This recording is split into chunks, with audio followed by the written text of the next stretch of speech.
السلام علیکم ورحمۃ اللہ وبرکاتہ۔ الحمدللہ والصلاة والسلام علی رسول اللہ، اما بعد۔ باب شراء الرقیق، غلاموں کو خریدنا۔ سنن ابن ماجہ، عنوان نمبر 47 ہے، حدیث نمبر 2251۔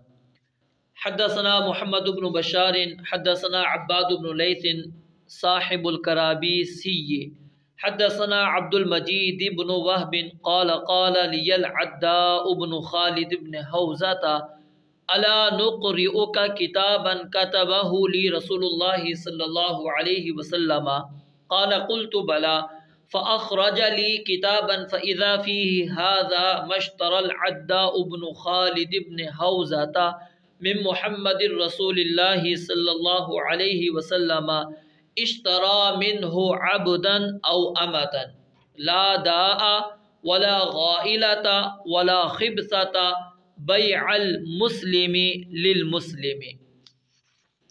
سیدنا عبد المجید بن وہب رحمہ اللہ سے روایت ہے کہ مجھ سے عداء بن خالد بن حوزہ رضی اللہ تعالیٰ عنہ نے فرمایا، کیا میں تجھے ایک تحریر نہ پڑھواؤں جو رسول اللہ صلی اللہ علیہ وآلہ وسلم نے مجھے عطا فرمائی تھی؟ میں نے کہا جی ہاں۔ انہوں نے مجھے تحریر نکال کر دکھائی، اس میں یہ الفاظ لکھے ہوئے تھے، یہ اس چیز کی دستاویز ہے جو عداء بن خالد بن حوزہ رضی اللہ تعالیٰ عنہ نے محمد الرسول اللہ صلی اللہ علیہ وآلہ وسلم سے خریدی۔ اس نے نبی علیہ السلام سے ایک غلام یا ایک ایسی لونڈی خریدی ہے۔ اب یہ جو شک کے الفاظ ہیں یہ عباد بن لیث کی طرف سے ہیں، جو کہ امام ابن ماجہ کے استاد ان کی طرف سے یہ اس کے اندر شک ہے کہ وہ غلام تھا یا لونڈی تھی۔ جسے کوئی بیماری نہیں، لا داء جسے کوئی بیماری نہیں، ولا غائلتا اور کوئی بری عادت نہیں ہے، یعنی بھاگ جانے کی یا چوری کرنے کی یا زنا کرنے کی یا اس طرح دوسری کوئی بری عادت نہیں، اور یہ بھی مطلب ہے کہ وہ چوری کا مال نہیں، اور یہ بھی مطلب ہے کہ یہ بیچنے والا غلام کا عیب نہیں چھپا رہا۔ آگے ہے ولا خبثۃ، اور نہ یہ حرام کا مال ہے۔ خبثہ اس کا مطلب حرام بھی ہے اور اخلاقی خرابی بھی ہے، کس کے اندر کسی قسم کی اخلاقی خرابی نہیں۔ مسلمان کی یہ بیع ایک مسلمان سے ہوئی ہے، یعنی مطلب کیا ہے کہ یہ ان تمام اصول و ضوابط کے تحت ہے جو اسلامی قوانین میں موجود ہے۔ اگر اس کے خلاف ہوئی تو یہ تجارت کیا ہو جائے گی؟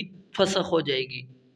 تو اس کے اندر واضح طور پر یعنی موجود ہے کہ رسول اللہ صلی اللہ علیہ وسلم نے اس انداز سے تجارت کی اور ایک ایک چیز کو واضح کر دیا کہ اس غلام کے اندر یا اس لونڈی کے اندر کوئی بیماری بھی نہیں ہے، کوئی بری عادت بھی نہیں ہے، اور نہ ہی یہ حرام کا مال ہے، بالکل حلال ہے۔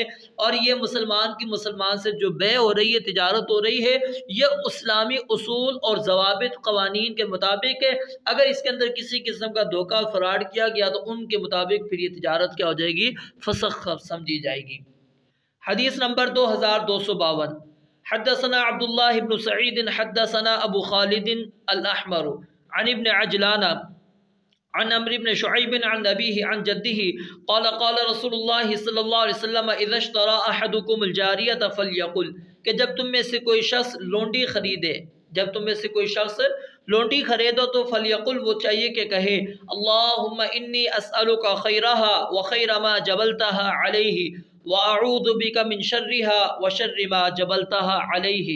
یہ دعا پڑھے کہ اللہ میں تجھ سے اس کی بھلائی مانگتا ہوں، اور جن عادات پر تو نے اسے پیدا کیا ہے ان کی بھلائی مانگتا ہوں، اور اس کے شر سے تیری پناہ میں آتا ہوں، اور جن عادات پر تو نے اسے پیدا کیا ہے ان کے شر سے تیری پناہ میں آتا ہوں۔